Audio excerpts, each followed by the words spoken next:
बिस्मिल्लाहिर्रहमानिर्रहीम अस्सलामु अलैकुम रहमतुल्लाह। आसिफ अली जरदारी को दो ऑप्शन दिए गए हैं, या तो 28वीं तरमीम को सपोर्ट करे, 28वीं तरमीम को वोट करे, और ये ऑप्शन डायरेक्टली शहबाज शरीफ ने ऐवान सदर में जाके आसिफ अली जरदारी के सामने रखे हैं और उन्हें बताया, आगाह किया है कि ये ऑप्शन है इस्टेब्लिशमेंट की जानिब से, दोनों में से आपने एक चूज़ करना है।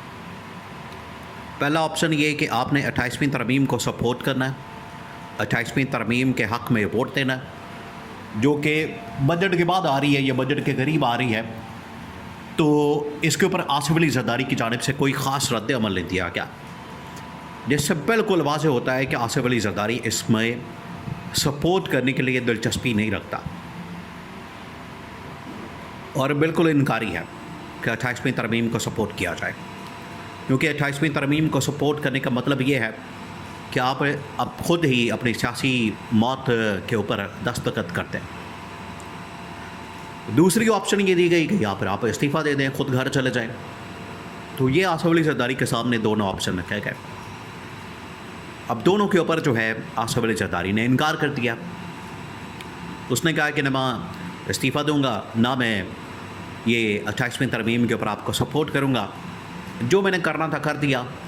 अब क्योंकि दोनों की वजह से मेरी सियासत को, मेरी सियासी पार्टी को नुकसान होगा, उसकी वजह से जो मामलात हैं, मेरे मफादात वो ख़राब हो जाएंगे, मैं किसी सूरत दोनों ऑप्शन को कबूल नहीं करता।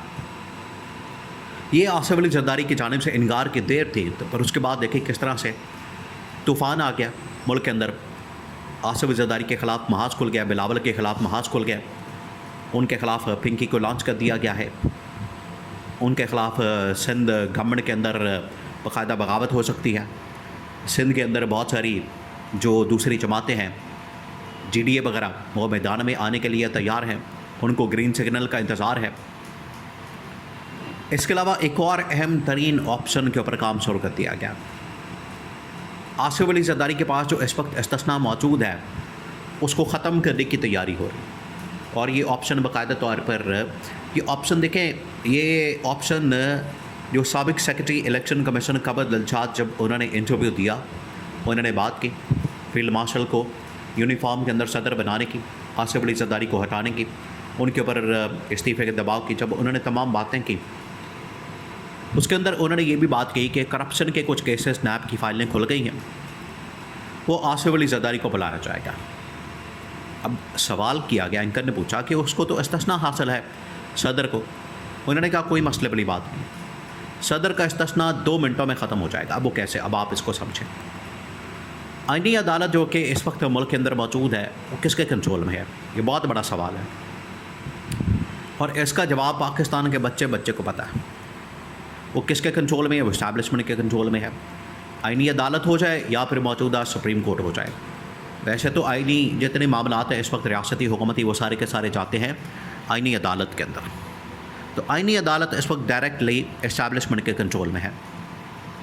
एक मरतबा मामला किसी भी जानिब से पिटिशन दायर करवा के आईनी अदालत के अंदर ले जाया जाएगा कि जो आसिफ अली जरदारी का इस्तिस्ना है, इसका कानून के साथ, आइन के साथ कोई लेना देना नहीं, ये जहाँ पर गैर आइनी भी है, गैर कानूनी भी है, गैर इस्लामी भी है। किसी को लीडर को इस किस्म का इस्तिस्ना नहीं मिला, किसी को आज तक।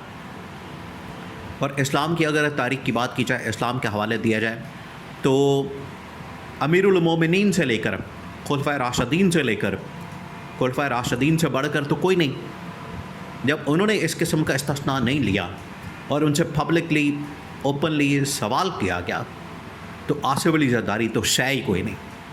तो उनसे भी सवाल किया जा सकता है, पूछा जा सकता है, तो ये किस किस्म का इस्तिस्ना ले सकते हैं।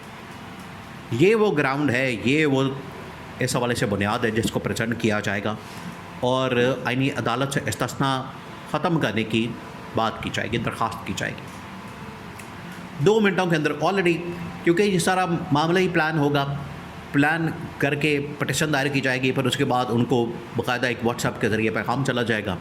तो जो आईनी अदालत होगी वो फ़ौरन आसिफ अली जरदारी का इस्तिस्ना ख़त्म कर देगी और फ़ौरन बुला लेगी कि आसिफ अली जरदारी अदालत के अंदर हाज़िर हो। ये मामला इससे पहले भी हो चुका है, इससे पहले भी सामने आ चुका है। इससे पहले 2010 के अंदर 11 के अंदर जब बार बार आसिफ अली ज़रदारी को उस वक्त के चीफ जस्टिस इफ्तिखार मोहम्मद चौधरी और उस वक्त की अदलिया ने बार बार बुलाया इन्हें, लेकिन ये अदालत के अंदर पेश नहीं हुए, अदालत के अंदर नहीं आए, और इनका अदालत के अंदर पेश ना होना, अदालत के अंदर ना आना, ये तो बच गए, लेकिन यूसुफ रजा गिलानी की कुर्बानी देती, उनकी कुर्बानी करती गई। लेकिन इस मरतबा उस वक्त क्योंकि अदालत को मैनेज करना इफ्तिखार चौधरी को थोड़ा सा मुश्किल हो रहा था, गवर्नमेंट के कंट्रोल में नहीं थी अदलिया।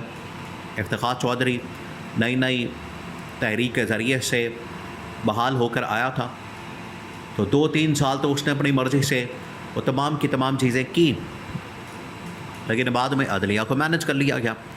अब जो इस वक्त अदलिया मौजूद है मुकम्मल तौर पर इस्टेब्लिशमेंट और गवर्नमेंट के कंट्रोल में है, तो अब जैसे ही उनको कहा जाएगा उसके मुताबिक वो काम कर देंगे।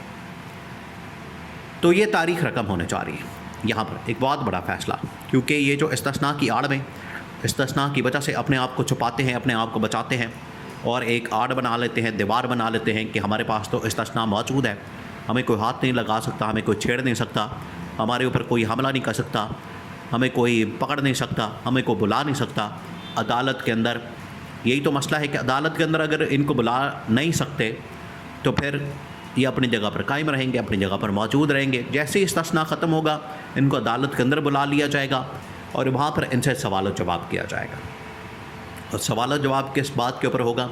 सवाल जवाब होगा नैब के करप्शन के केसेस, इसके अलावा स्विट्ज़रलैंड के अंदर इनके जो बैंक अकाउंट्स हैं, स्विस बैंक अकाउंट्स, वहाँ पर जो इनके महल्लात हैं, इसके अलावा दुबई के अंदर जो इनके फ़्लैट्स हैं, वो तमाम के तमाम जब उनके मुतालिक इनसे बैंक अकाउंट्स मांगे जाएंगे, डिटेल्स मांगी जाएगी, इनसे रसीदें मांगी जाएंगी, इनसे पूछा जाएगा, इनसे सवाल जवाब किया जाएगा, तो इनके पास जवाब कोई नहीं, क्योंकि लूट मार का कोई बंदा हिसाब थोड़ी देता है। लूट मार का हिसाब देंगे तो उल्टा फंस जाएंगे। तो इस वजह से जब ये लूट मार का हिसाब देंगे ही नहीं, सवाल का जवाब देंगे ही नहीं, तो अदालत खड़े खड़े ठक करके इनको डिस्क्वालीफाई कर देगी। तो दोनों ऑप्शन मौजूद है। तो अब आसिफ अली ज़रदारी की खैर नहीं है, इन्हें या तो लेटना पड़ेगा, इस चीज़ को मानना पड़ेगा, तस्लीम करना पड़ेगा, और जो इस वक्त इस्टेब्लिशमेंट की डिमांड्स हैं, ख्वाहिशात हैं, उसके ऊपर लेटना पड़ेगा, 28वीं तरमीम को सपोर्ट करना पड़ेगा। अल्टीमेटली ये रास्ता हमार कर देगा फील्ड मार्शल का सदर बनने का, नहीं तो इनसे इस्तीफ़ा या फिर बरतरफी या फिर अदालत के ज़रिए से इनका इस्तिस्ना ख़त्म करके डिस्क्वालीफाई। करप्शन केसेस के अंदर यहाँ पर नैब की फाइलें खुल चुकी हैं और बहुत सारे कैरेक्टर इस वक्त मीडिया के अंदर आ चुके हैं, उनकी आड़ में इनको फारग कर दिया जाएगा।